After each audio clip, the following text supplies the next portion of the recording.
যোৱা 23 জুলাইত প্ৰাচুৰ জন্মদিন আছিলে আৰু নিজৰ জন্মদিনটোৰ কাৰণে প্ৰাচুই খুব বেছি ৰখি থাকে মানে সৰু ল'ৰা ছোৱালী আচলতে তেনেকুৱাই নিজৰ জন্মদিনটোক লৈ কিনে মানে খুব বেছি এক্সাইটেড হৈ থাকে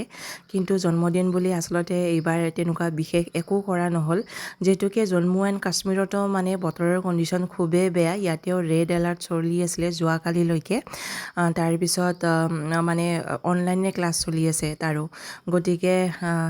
জন্মদিন বুলি তেনেকুৱা বিশেষ ধৰণৰ আয়োজন নাই কৰা আৰু লগতে বৰ্তমান যিটো পৰিস্থিতি চলি আছে অসমত সেইবোৰ নিউজবোৰ দেখি কিনেও আচলতে একো এটা কৰিব মন নগ'ল আমাৰ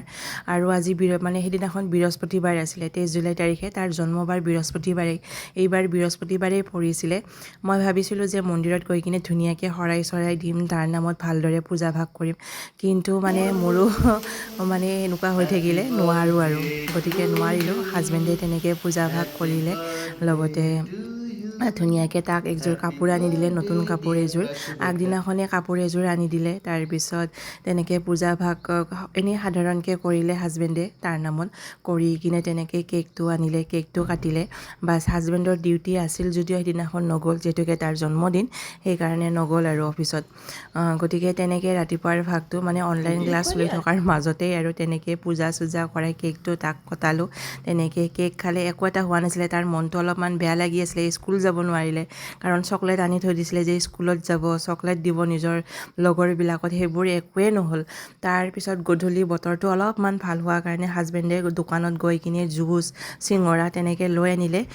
তলতে যিবোৰ ল'ৰা ছোৱালী আহে তাৰ লগত খেলিবৰ কাৰণে সিহঁতক মই মাতিব ক'লোঁ যে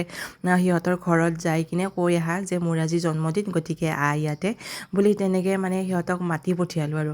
তাৰপিছত তেনেকৈ আহিলে তেতিয়াহে তাৰ মনটো অলপমান ভাল লাগিল কাৰণ সৰু ল'ৰা নিজৰ জন্মদিনটো এনেকৈ নিজৰ লগৰ লগত মানে চেলিব্ৰেট কৰিব বিচাৰে আৰু কিন্তু নহ'ল একো কৰা নহ'ল তেনেকৈ গতিকে গধূলি তেনেকৈ লগৰকেইটাক মাতি আনি কিনে তেনেকৈ আৰু চিঙৰা কেক জুচ তেনেকৈ খোৱালোঁ লগতে অলপমান ফূৰ্তিও কৰিলে কেক চেক সানি দিলে তেতিয়াহে তাৰ মনটো খুব বেছি ভাল লাগিছে তাৰপিছত অলপ টাইম খেলিলে গোটেইবিলাকে আহিছিলে কমেও 7-8টামান ল'ৰা ছোৱালী মানে একেলগে খেলে ইয়াতে তলতে মানে খেলি থাকে সদায় খেলে আৰু গতিকে সিহঁতকে তেনেকৈ মাতিলোঁ আৰু ল'ৰা ছোৱালীকেইটাও মানে হঠাতে মাতিছোঁ যদিও কিন্তু গিফ্ট লৈ আনিছে দেই মই তাকে কৈছোঁ যে গিফ্ট কিয় আনিছে গিফ্ট সেইকাৰণে আচলতে আগদিনাখন আমি কোৱাই নাছিলোঁ কিন্তু হঠাতে মাতাৰ পিছতো যে গিফ্ট আনিছে আৰু মানে ভাল পায় ল'ৰা ছোৱালীবিলাকে সেইটোৱে ভাল পায় বাৰ্থডে বুলি ক'লে মানে গিফ্ট পাব যিয়েই নহওক গিফ্টৰ কোনো দামী বা কম দামীৰ লগত কথা নাই যিয়ে কি নহওক আৰু এই ড্ৰয়িং বুক পাইছে তাৰপিছত কেটছ পেন তেনেকৈ কিবা কিবি পালে পিছতো কিন্তু ল'ৰা ছোৱালীবিলাকে দি গৈ গ'ল সেইদিনাখন হঠাতে মাতাতে দুই এজন মানে দিয়া নাছিলে কিন্তু পিছত আহি পিনে সিহঁতে কিন্তু দি থৈ গৈছে গিফ্ট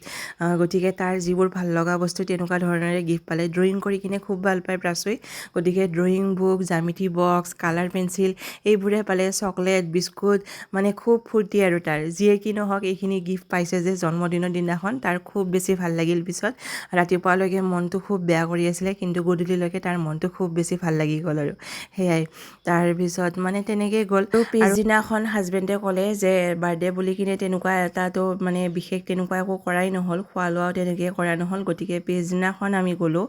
ৰেষ্টুৰেণ্টত গৈ পিনে তাৰ মন পচন্দৰ বস্তু কিছুমান অৰ্ডাৰ দিলোঁ সি নন ভেজ খাই বেয়া পায় মাংস মাছ খাই বেয়াই পায় প্ৰাচুৱে গতিকে পনীৰ খাই ভাল পায় গতিকে পনীৰ তেনেকৈ কিবা কিবি অৰ্ডাৰ দিলোঁ সি যি খাই ভাল পায় আৰু তাৰপিছত এইখন আছিলে কাশ্মীৰী থালি এখনেই অৰ্ডাৰ দিছিলোঁ পিছে তেনেকৈ আৰু অলপ চলপ কিবা কিবি খালোঁ আৰু এই থালিখন খাই কিনে কিন্তু খুব ভাল লাগিল দেই একদম মুঠতে কাশ্মীৰী থালি আৰু এই পদুম ফুলৰ যে ঠাৰি যে আছে ঠাৰিৰ চব্জি এখন আছিলে বগা বগা দেখিছে যে সেইখন পদুম ফুলৰ ঠাৰিৰ চব্জি আছিলে ইয়াতে খুব ফেমাছ সেইখন চব্জি খাই খুব ভাল লাগিলে তাৰপিছত সি আইচক্ৰীম খাই ভাল পায় গতিকে আইচক্ৰীমো তেনেকৈ দিলোঁ আৰু তাৰপিছত সেয়াই আৰু তেনেকৈ খাই লৈ কিনে ঘৰত গুচি আহিলোঁ আমি অসমৰ যিটো বৰ্তমান পৰিস্থিতি সেই পৰিস্থিতিবিলাক দেখি কিনে খুব একেবাৰে মন চন বেয়া লাগি আছিলে সেইকাৰণে মই ভিডিঅ'টো বহুত দেৰিকৈ আপলোড কৰিলোঁ 23 তাৰিখে তাৰ জন্মদিন গ'ল কিন্তু মই আজিহে এই ভিডিঅ'টো আপলোড কৰি আছোঁ কাৰণ এইবোৰ দেখাৰ পিছত আৰু মন চন বেয়া লাগি থাকে